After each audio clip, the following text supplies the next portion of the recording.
I'm an abstract painter, I think.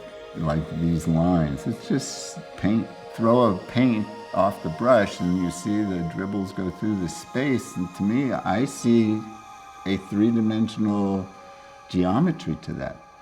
I see the texture and all those other things, but and when I'm doing the jewelry and I'm playing with the different colors of gold or the different gemstones, I think I still see them as moving texture of paint or pencil line. So to me, the abstraction is the reality. Reality is just a set that you come into contact with, and once you move through it, it's changed forever. You know, it's like a dream. There might be things that pop up that have reality base, but in our subconscious, it's not necessary to be a narrative in a way. And that's how I look at everything, really. He's an artist of the dream world. He's an artist that asks us to step into a world that we may not recognize as a reality. Everything he touches becomes an extension of his art. His work is him, his life, everything that surrounds him. The way he lives within the art. And the other part about his work is it's hard to tell where the creative process, the inception begins and where the final piece ends. When you go into his painting room, it's an environmental artwork, but it's one that's constantly changing. In the morning, I usually come in to see if there's something that I did last night that I like. And basically that's the beginning. So when I do the first paint, it's kind of a new setup from the day before. That may last from 15 minutes to 2 hours. And then I walk away, you know, go do other stuff. And then I come back a few hours later, and I'll paint basically in here 4 or 5 times a day into the night. Big focus on doing this is that joy that I was talking about, that the action of painting. And even though I'm thinking about having, and need, as an artist, you need a product to sell at the end, but that's not why you're painting, is to, at least for me, to create a finished piece. It's painting. It's the process of creating art. That's what I like to do.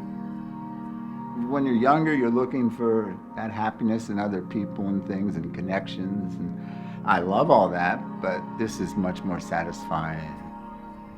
There's the other part about him, about the body, about adornment. Just to call it jewelry seems a little trite. You know, it seems something more. There's a macrocosm, microcosm, push and pull between this expansive environment and then these precious, jewel-like, intense objects. In the beginning, I actually started by taking apart jewelry that was like from an antique show or a flea market and rethinking it. People told me for years, especially when I started doing this jewelry like this, that I couldn't do it like that. You couldn't treat pearls like that. Way back when, I couldn't paint on unstretched canvases. I didn't set out to break any rules, but if the rules get in your way, you have to figure out how to reprogram them. I don't want a piece of jewelry to be a piece of jewelry without it being a true piece of artwork, no matter how simple. I mean, it has to come from that place where you don't think, you're just, you know, you're in the moment and these things are sort of coming out of your skin in a way. What I'm doing now with sort of tying the chains up is the same thing I do creating this space by picking something up, tying it up, and then figuring out what goes with it or what doesn't. And that's all I'm doing here.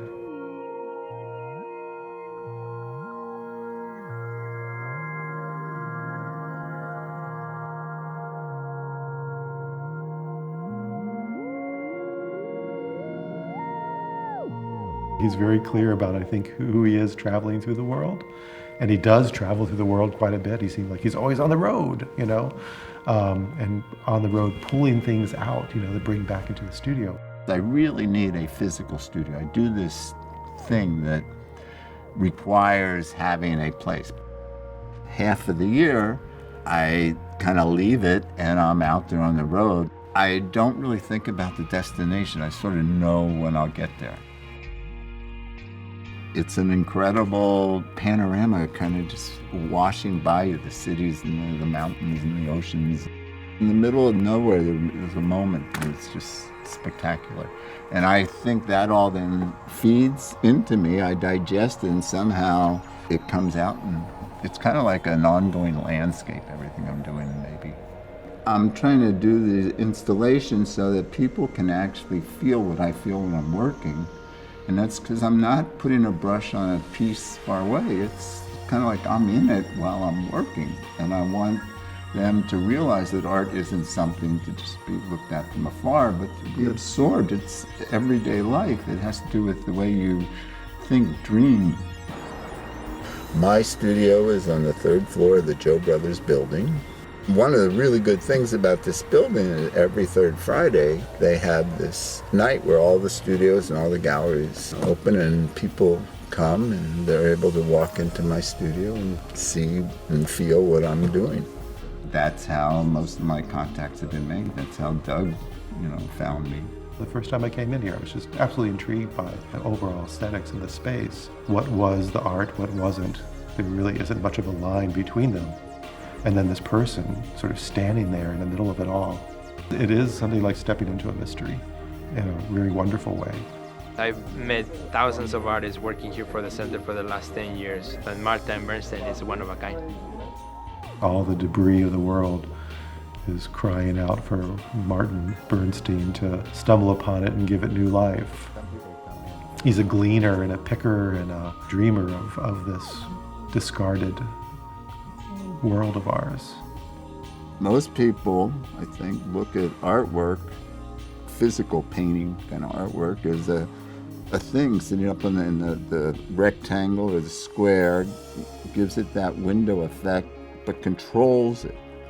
And I don't like that control. I want to be in that work of art. I want to experience that. So it's like the fantastic voyage, going into that and letting it just exist around me. So I'm living in this sort of art world.